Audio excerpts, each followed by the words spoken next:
جس سے ایک فقیر آدمی بھی حج کا ثواب لے سکتا ہے، ثواب ہی لینا ہے، مقصود ہی یہ ہے اللہ کو راضی کرنا۔ صلاة الصبح مع الجماعة ثم الجلوس في المسجد لذكر الله إلى طلوع الشمس ثم يصلي ركعتين۔ ایک شخص مسجد صبح کی نماز پڑھنے آیا ہے۔ کون آتا ہے؟ مومن۔ کون نہیں صبح کی نماز پڑھنے آتا؟ منافق۔ ایمان تو ہے۔ اثقل الصلوات على المنافقین صلاة الفجر وصلاة العشاء۔ منافقوں پہ دو نمازیں بھاری ہوتی ہیں، فجر اور عشاء، اور اس کا ایک اور راز بھی ہے، اندھیرے میں پڑھی جاتی ہیں، کون دیکھتا ہے؟ منافقوں نے تو کام وہی کرنا ہوتا ہے جو سب کو نظر آئے۔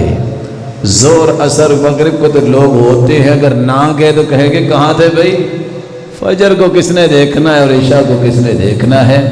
وہ اپنا مقصد پورا کر لیتے ہیں۔ اور بزار کی روایت ہے الذین تثاقلت رؤوسهم عن الصلاة، جس کا سر بھاری ہو جائے فجر اور عشاء کی نماز پہ، یہ منافق کی نشانی ہے۔ اللہ ہمیں نفاق سے محفوظ فرمائے۔ فجر کی نماز پڑھنے گیا، نماز پڑھ کے بیٹھ گیا، ذکر میں مشغول ہے۔ کیسے؟ اللہ کے رسول کی عادت مبارکہ یہ تھی، آپ فجر کی نماز پڑھتے، جب تک سورج اچھی طرح نکل نہ آتا وہ ذکر ہی کرتے رہتے، پھر اٹھ کے 2 رکعتیں پڑھتا ہے۔ من صلى الفجر في جماعة ثم قعد يذكر الله عز وجل حتى تطلع الشمس ثم صلى ركعتين كانت له كأجر حجة وعمرة تامة تامة تامة۔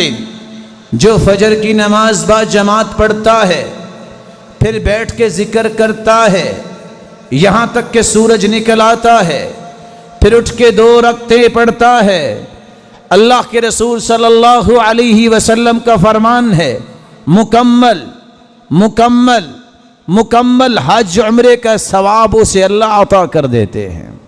حاجی حج کرنے جائے، رکن حج کے 4 ہیں، نیت کرنا بھول جائے، میدان عرفات میں نہیں جا سکا، طواف افاضہ اور طواف حج نہیں کر سکا، صفا مروہ کی سعی نہیں کر سکا، 4 رکنوں میں سے ایک بھی رہ گیا، حج باطل، پیسہ غرق۔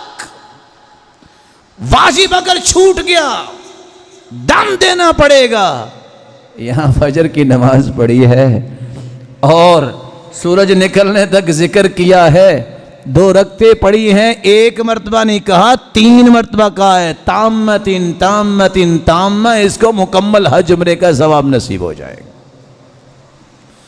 چوتھا عمل جس کو کرنے سے اللہ رب العزت حج عمرے کا ثواب دے دیتے ہیں، صحیح بخاری کی روایت ہے، سیدنا ابو ہریرہ فرماتے ہیں وہ عمل اللہ کا ذکر ہے۔ ذکر بھی کون سا؟ نماز پڑھنے کے بعد 33 مرتبہ سبحان اللہ، 33 مرتبہ الحمدللہ، 34 مرتبہ اللہ اکبر۔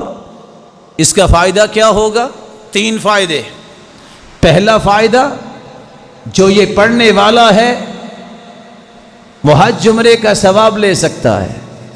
دوسرا فائدہ، یہ پڑھنے والا جو ہے غفرت لہ ذنوب وَإِنْ كَانَتْ مِثْلَ زَبَدِ الْبَحْرِ، اس کے زندگی کے سارے گناہ معاف ہو جاتے ہیں، خاص سمندر کی جھاگ کے برابر ہوں۔ تیسرا فائدہ، یہ پڑھ لینے سے جسم تر و تازہ ہو جاتا ہے، اس شخص کو کسی غلام اور لونڈی کی ضرورت نہیں، اللہ اس کے جسم میں ہی برکتیں ڈال دیتے ہیں۔